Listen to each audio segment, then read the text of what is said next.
சொல்லி யாரும் நம்மளை திட்ட மாட்டாங்க. ஜெயந்தி ஏவன்ல என்ன மார்க்கம்னா இருக்குது நம்மளுக்கு கொஞ்சம் சந்தோஷமா.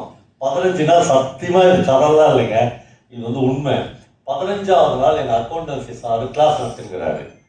நான் எதேச்சு அப்படி வாசல் காத்திருந்தேன், ஜெயந்தியும் அவங்க அப்பாவும் வந்து எங்கள் கிளாஸ் வாசலில் நிற்கிறாங்க. எனக்கு ஃபர்ஸ்ட் ஹார்ட் அட்டாக் எனக்கு அப்புறம் தான் வந்துச்சு. அப்பதான் வச்சு நான் வந்து அப்படியே பார்த்துட்டுன்னு எங்கள் சார் போய் ஏதோ பேசினாரு. அந்த பொண்ணு வந்து கம்மின் மாறினாரு. உள்ள வந்து எங்கள் பக்கத்தில் உட்காந்துச்சு. எனக்கு நெஞ்சை பிடிச்சுன்னு ஜெயந்தின்னு இல்லை நானும் ஆடிட்டர் ஆகுறதுன்னு வந்து வாழ்க்கையே வெட்டுட்டேன் நான். அதுக்கப்புறம் ஒன்றும் பண்ண முடியாதுல்ல. அப்புறம் 2 வருஷம் நாங்கள் 2 பேரும் ஒன்றா படித்தோம். அப்புறம் எனக்கு அந்த போட்டிலாம் போயிடுச்சு. சரி, இந்த பொண்ணு நான் சொல்லுவேன் வாத்தியாருங்கிட்டலாம், சார் இந்த மொத்த சர்டிஃபிகேட்டு மொத்த கப்பு எல்லாத்தையும் ஆட்டோ வச்சு அந்த பொண்ணுக்கு ஏற்றி அடிச்சுருக்கேன், நாங்கள் சும்மா போகிறோம் சார் இருக்குவேன். அப்புறம் எங்கள் ஊரில் ஒரே ஒரு கவர்மெண்ட் ஆர்ட்ஸ் காலேஜ், அதுதான் நாங்கள் 2 பேரும் படித்தோம்.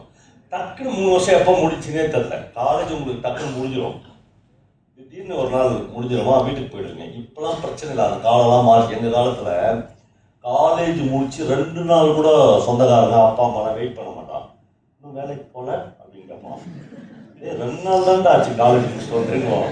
காலையில் டீ குடிக்க போகும்போது ஒரு தாட்டி கேட்பான், வரும்போதே மறுபடியும் கேட்பான். 15 மினிட்ஸ் கேப்பில் என்னடா எம்ப்ளாய்மெண்ட்டில் 15 மினிட்ஸில் ஒரு தாட்டி ரெக்ரூட்மெண்ட் வைக்கிறான். இன்னுமா போல இன்னும் அப்பா அம்மா சம்பாதித்து தான் சாப்பிட்டுக்கிறாடான்னு கேட்பான். ஐயோ உயிர் போயிடுங்க அந்த பீரியடு மாதிரி. அந்த பீரியட் போயிடுச்சு நல்ல வேலை. இப்போ நீங்கள் முடிச்சுட்டு போனீங்கன்னா உடனே யாரும் கேட்கறதில்ல. அப்புறம் நம்ம ஈஸியாக தப்பிக்கிறது ஒரு வழி இருக்குது, உங்களுக்கு மட்டும் சொல்லிக்கிறதுல. வீட்டில் அப்பா அம்மாவை நல்லா ஏமாற்றணும், அதாவது அவங்ககிட்ட திட்டு வாங்காத இருந்ததுன்னா டிகிரி முடிச்சுட்டு வீட்டுக்கு போனோடனே என்ன பண்ணுறேன்னா குரூப் 1 பாஸ் பண்ணுறதுக்காக ட்ரை பண்ணுறேன்.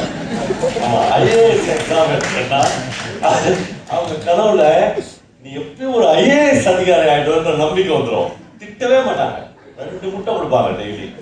நல்லா மகளே அப்புறம் ஐஏஎஸ் ஆகிறோம். எங்கள் வீட்டிலலாம் 3-4 பேர் இருக்கிறாங்க. அந்த மாதிரி 10 வருஷமா அவங்க எக்ஸாம் எழுதினே இருக்கிறாங்க. வீட்டில் நம்ம நம்புறாங்க, நம்ம டிஸ்ட்ரிக்ட் கலெக்டராக நம்ம பொண்ணு வந்துடும், நம்ம பையன் வந்துடும். அதனால் இந்த ரகசியத்தை நீங்கள் எங்கேயும் சொல்லக்கூடாது, நீங்களே வச்சுக்கணும். வீட்டில் கேட்டாங்கன்னா குரூப் 1 தீவிரமாக படிச்சுக்கிறேன், ஐஏஎஸ் பாஸ் பண்ணுவேன், அப்புறம் சைரன் வச்ச கார் தான், இதெல்லாம் நீ சொல்ல சொல்ல சொல்ல அந்த கனவுக்கு போயிடுவாங்க. ரைட். இப்போ ஜெயந்தி நானும் டிகிரி முடிச்சோடனே வீட்டுக்கு போயிட்டோமா. வீட்டுக்கு போனோடனே எங்கள் அப்பா வந்து வாத்தியாரில் ஒரு டிவிஎஸ் 50 வாங்கி கொடுத்தாரு. அன்எம்ப்ளாய்டு யூத்துக்கு டிவிஎஸ் 50. அப்படியே ஜாலியாக ஊரில் சுற்றின்னு இருப்பேன். ஒரு நாள் திடீர்னு பார்த்தா பவா அப்படின்னு ஒரு குரல்.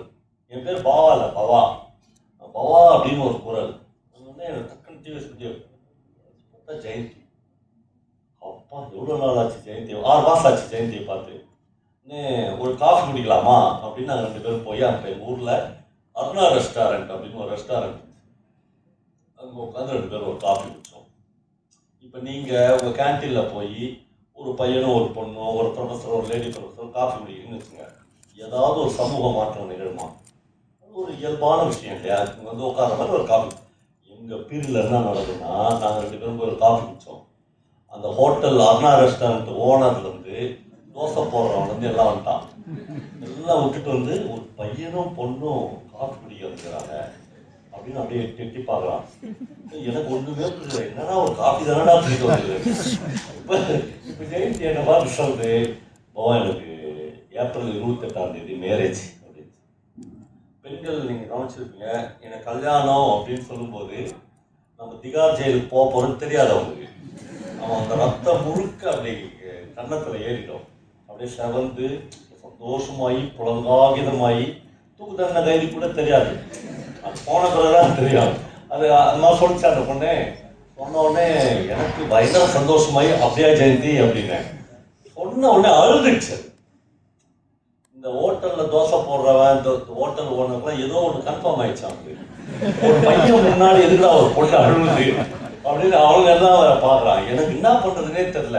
என் கல்யாணம்னா ஏங்க அழுகுறீங்க, என்ன கல்யாணம் தானே எதுக்கு போய் அழுகுறீங்க? எனக்கு அப்போ தான் முதல் முறையாக உரைக்குது என் வாழ்க்கையிலேயே. 1ஆம் கிளாஸ்லேருந்து பிகாம் வரலையும் என் கூட படித்த ஜெயந்தியை பற்றி. ஒருவேளை சின்ன வயசுலேருந்தே இந்த பொண்ணு நம்மளை ஒன் சைடாக லவ் பண்ணிச்சோம். நான் மிஸ் பண்ணிக்கிறேன். நாம் எப்பயுமே இந்த ரைவலாகவே பார்த்துட்டோம், இது ஒரு போட்டியாளராகவே பார்த்துட்டோன்னு சொல்லி நான் வந்து ஐயோ மிஸ் பண்ணியிருக்கிறேனே, எங்கே கல்யாணம் ஃபிக்ஸ் ஆகிட்டு பிள்ளைக்கு அப்படின்னு நினச்சோடனே அந்த பொண்ணு சொல்லிச்சு, எனக்கு கல்யாணம் 28ஆம் தேதி என் கல்யாணத்துக்கு நீ வந்துடாதன்னுச்சு. ஏதோ கன்ஃபார்ம் ஆச்சு. அப்புறம் அடுத்த சொல்லிச்சு, இல்லை போவா நான் வந்து எங்கள் மாமாவே கல்யாணம் பண்ணி போகிறேன், எங்கள் மாமாவுக்கு 58 வயசு செத்துட்டேன். என்னாச்சு ஜெயந்தி அப்படின்னு. இல்லை எங்கள் அக்கா வீட்டுக்காரர், எங்கள் அக்காவுக்கு 3 பொம்பளை பசங்க, அக்கா கேன்சர் இறந்துட்டா, பசங்களை நல்லா வளர்க்கணும்ல அப்படின்னு எனக்கு கட்டி கொடுக்குறாங்கன்னு சொல்லிட்டு டக்குன்னு அந்த பீரியடில் நான் சொல்கிறத 40 வருஷத்துக்கு முன்னாடி இல்லையா, கையை பிடிச்சி எப்போவா எங்களை மாதிரி பெண்கள்லாம் ஜெயிக்கவே முடியாதான்னு கேட்டுச்சு. நான் செத்துட்டேன். 1ஆம் கிளாஸ்லேருந்து பிகாம் வரலும் எல்லாத்துக்கும் ஜெயிச்ச பொண்ணு அது, நான்லாம் ஜெயிக்கவே முடியாதடா அப்படின்னு கேட்டுச்சா. ஏதோ செருப்பால் அடிச்ச மாதிரி இருக்கும். லைஃப் வேற, எஜுகேஷன் வேற, சம்பாதிக்கிறது வேற, வாழ்க்கையினுடைய நிதர்சனங்கள் வேற. அது வந்து நமக்கு முன்னாடி நிற்கும். அதுதான் லிட்ரேச்சர், அதுதான் இலக்கியம். இலக்கியம் மட்டும்தான் மறுபடியும் மறுபடியும் மறுபடியும் அது நம்மளுக்கு ஞாபகப்படுத்தி கொண்டே இருக்கும். மற்றது எதுவுமே நீ பெரிய ஆளாக நீ சம்பாதி. நான் முன்னாடி கூட ஒரு இன்டர்வியூவில் சொன்னேன். என்னன்னா, நான் ஒரு ஊரில் பேச போனேன். அப்போ வந்து இந்த இதயம் நல்லெண்ணெய் முத்து அப்படின்னு ஒருத்தர் எனக்கு முன்னாடி பேசினார். அவர் சொன்னார், என் வாழ்க்கையில் வந்து இந்த கட்டவரில் பார்ப்போம் காட்டுவாங்க, நீங்கள் பார்த்துருக்கீங்களா? அந்த சுய முன்னேற்ற பேச்சாளர்கள், இந்த பெரிய கார் வாங்கினவன், கோடி கோடியாக சம்பாதிச்சவங்க கட்டவர், இந்த கட்டவரில் வந்து வெற்றி இல்லாமான்னு தோணும். என்னன்னா, இந்த வெற்றி முழுக்க தனது மட்டுமே நினைப்பாங்க. அப்படி இல்லை. இந்த வெற்றியை சமூகத்திற்கு எவன் பகிர்ந்தளிக்கிறானோ அவன் தான் மிகச்சிறந்த மனிதன். நான் ஒரு நல்ல உதாரணம் சொல்றேன். நான் எப்போ தஞ்சாவூர் போனாலும் என் காரில் வந்து 5 கிலோ ஸ்வீட் ஏற்றுவாங்க. யாருங்க கொடுத்தது? நான் பாம்பே ஸ்வீட் ஸ்டார் ஓனர் கொடுத்தாரு அப்படின்னாங்க. நான் ஒரு முறை அவரை பார்த்துக்கிறேன். அவர் ரொம்ப பெருசாக எதுவும் பேச மாட்டார், ஸ்வீட் மட்டும் கொடுத்துட்டு போயிடுவார்.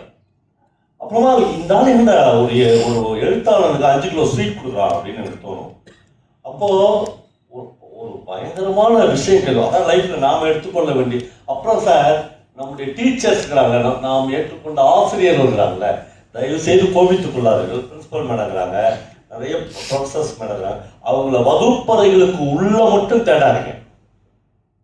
வகுப்பறைகளுக்கு உள்ள அவங்க பேர் டீச்சர், அவங்க பேர் பேராசிரியர், அவங்க பேர் ப்ரொஃபசர், அவங்க பேர் பிரின்சிபல், ஓகே. ஆனால் வகுப்பறைகளுக்கு வெளியே நமக்கு நூற்றுக்கணக்கான டீச்சர்ஸ் இருப்பாங்க. இந்த பாம்பே ஸ்வீட் ஸ்டார் ஓனரை நான் அப்படிதான் ஒரு டீச்சராக எடுத்துனேன். என்ன ஒன்றும் பண்ணல அவருக்கு பாம்பே ஸ்வீட் ஸ்டார் இப்போ 10 பிரான்ச்சும் வருது தஞ்சாவூர்ல. அப்போது அவருக்கு ஒரே பிரான்ச் தான் இருந்துச்சு. ஒரு தீபாவளி டைம்ல அப்படியே கூட்டம் நெறியுது. பேங்காக கொடுத்துனேங்கிறாங்க. 8 மணிக்கு அவர் பசங்க தான் இருக்கிறாங்க கடையில், அவர் இல்லை. அவர் வீட்டில் இருந்து ஃபோன் பண்ணுறாரு, தம்பி பிஸ்னஸ் எப்படி போகுது? ஐயோ பின்னுது, சரக்கு இருக்குதா அப்படின்னு. விடியல் ஒன்று இருக்குது. Very good. கூட்டம் இருக்குது. ஒரு 1/2 கிலோமீட்டர் கூட்டம் நெறியுது. போலீஸுக்கு ஃபோன் பண்ணிக்கிறோம். அப்பா சொல்றாரு, அப்படியே சற்றை இழுத்து கடையை மூடிட்டு வீட்டுக்கு வராங்க. பையன் அசல்ட்டான். அப்பா உச்சப்பட்சம் இந்த 1 வருஷத்துக்கான மொத்த பணத்தையும் சம்பாதிச்சலாம். அவ்வளோ கூட்டம், அவ்வளோ ஸ்வீட்ஸ் இருக்குது. ஏன் வீட்டுக்கு வர சொல்கிறேன்? அதெல்லாம் அப்புறம் சொல்கிறேன். அப்பா பேச்ச கேட்பல, வீட்டுக்கு வா. கடையை மூட்டு வீட்டுக்கு போயிடறாங்க. வீட்டுக்கு போனால் அப்பா சொல்கிறாரு, ஒன்றும் இல்லைப்பா, அதெல்லாம் அப்புறம் பேசலாம், படுத்துங்க. நான் படுத்துங்கிறான். காலைல எழுந்துச்சி எண்ணெய் தேய்ச்சி விட்டு தீபாவளி விட்டு பைக் எடுத்துன்னு சும்மா கடத்திருக்கா போயிட்டு வாப்பான்றாரு. பசங்களுக்கு அந்த ஆற்றாமை தெரியல. இவ்வளோ நல்லா பிஸ்னஸ் ஆகிடுச்சு, ஒரு சென்டரை இழுத்து மூட்டு வர சொல்லிட்டாரு எங்கள் அப்பா அப்படின்னு. அப்போ அப்பாவை புரிஞ்சிக்கவே முடியாது. நிறைய பேர் உங்கள் அப்பாவை தெரியுமா அவனுக்கு அப்படின்னு நம்மளை கேட்பாங்க. என்ன தெரியும் நம்ம அப்பாவை பற்றி? நம்மளுக்கு இங்கே இருக்கிற யாருக்கும், நான் உட்பட, நம்ம அப்பாவை பற்றி எதுவுமே தெரியாது. கொஞ்சம் தெரியும், அது நம்ம பார்வையில். அப்பாலாம் வேற ஆள். எல்லா அப்பாக்களும் அவர் வந்து கொஞ்சம் கம்மியாக இருக்கலாம், கொஞ்சம் அதிகமாக இருக்கலாம், அதெல்லாம் வேற. இப்போ இந்த பசங்க போயிட்டாங்கன்னா காலைல பைக் எடுத்துட்டு பஜாருக்கு போகிறாங்க. பல சின்ன சின்ன ஸ்வீட்ஸ் கிடைக்குது அந்த பஜாரில். பல பேர் இந்த பசங்களை விஷ் பண்ணுறான். விஷ் பண்ண சொல்கிறான், தம்பி ரொம்ப நன்றி, ராத்திரி 8 மணிக்கு மேலே தான் எங்கள் கடைக்கெல்லாம் வியாபாரம் ஆச்சு. ராத்திரி 8 மணிக்கு மேலே தான் பல பேர் வந்து எங்கள் கடையில் ஸ்வீட்ஸ் வாங்கினாங்க. இல்லைன்னா ஒன்றுமே இல்லாமல் நாங்கள் வயிற்றுல ஈரத்துணியை போட்டு படுத்திருப்போம். தீபாவளியே நாங்கள் கொண்டாடி இருக்க முடியாது. நண்பர்களே, ஒரு மனிதன் பணத்தை உச்சத்தில் வாரி கொட்டுகிற போது நிறுத்துறான்றான். இந்த பணம் எனதில்லை, இந்த பணம் சமூகத்துக்கானது. என்னை மாதிரி ஒரு 10 வியாபாரி பிழைக்க வேண்டும் என்ற ஒரு மனசை புரிந்ததால இவனை விட பிரமாதமான டீச்சர் எனக்கு வேற யார்?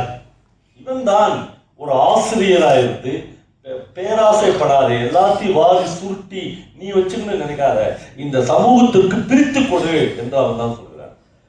நிறைய நான் நேற்றுக்கு முந்தின பிரபஞ்சன் என்ற ஒரு எழுத்தாளருடைய மகாநதி என்ற ஒரு கதையை சொன்னேன். இந்த கதையை ஒரு பெரிய மனிதனின் சரிவை, பாண்டிச்சேரியினுடைய வரலாறு, பாண்டிச்சேரியினுடைய அரசியல் எல்லாவற்றையும் பின்புலமாக வைத்து பிரபஞ்சன் எழுதி கொண்டே வருகிறார்.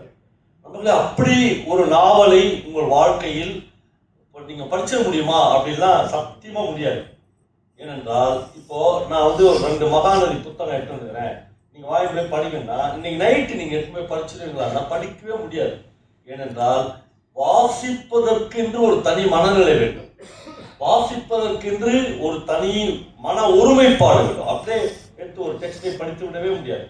ஆனால் ஒருவேளை இந்த 200 பேரில் 250 பேரில் ஒரு 3 பேர் 4 பேர் என் வாழ்க்கையில் என்னுடைய எஜுகேஷன் கூட, என்னுடைய சம்பாத்தியத்தின் கூட நான் இலக்கியத்தையும் வாசிக்க வேண்டும் என்று முடிவெடுத்து விட்டால் இந்த கூட்டம் அதை விட சக்சஸ் என்று எனக்கு நான் சொல்ல முடியும். 2 பேர் 3 பேர் சொல்றேன்.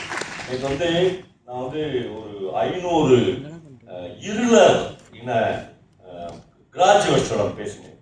அவருடைய இயக்குனர் டாக்டர் அண்ணாதுரை IAS அவர் சொன்னார், பவசாரி ஒண்ணுமே வேணாம், இந்த 500 பேரிலிருந்து ஒரு 5 பேரை உங்களை மாதிரி மாற்றிக் கொடுங்கள், நான் பெரிய சக்சஸ் என்று நினைப்பேன். நேற்று அந்த மகாபலிபுரத்தில் 1,00,000 இருளர்கள் அந்த மாசி மக திருவிழாவில் கூடியிருக்கிறார்கள். நாம எங்கிருந்தெல்லாம், நான் டீச்சர் சொன்ன, நாம் எங்கிருந்தெல்லாம் கற்றுக்கொள்ள வேண்டியது இருக்கிறது என்றால், நான் அந்த மனிதர்களுடைய தானிய விதைப்பின் போது கூட இருந்திருக்கிறேன். மலை மக்களுடைய தானிய விதைப்பின் போது நான் கூட இருந்திருக்கிறேன். அவர்கள் ஒரு பெரிய முரத்துல கேழ்வரகையும் கம்பையும் வைத்துக்கொண்டு கடவுள் தின்றது போக, காத்தவன் தின்றது போக, கல்வன் தின்றது போக, எனக்கும் கொஞ்சம் விளையணும் சாமி என்று வீசி பூமியில் அடிக்கிறாங்க.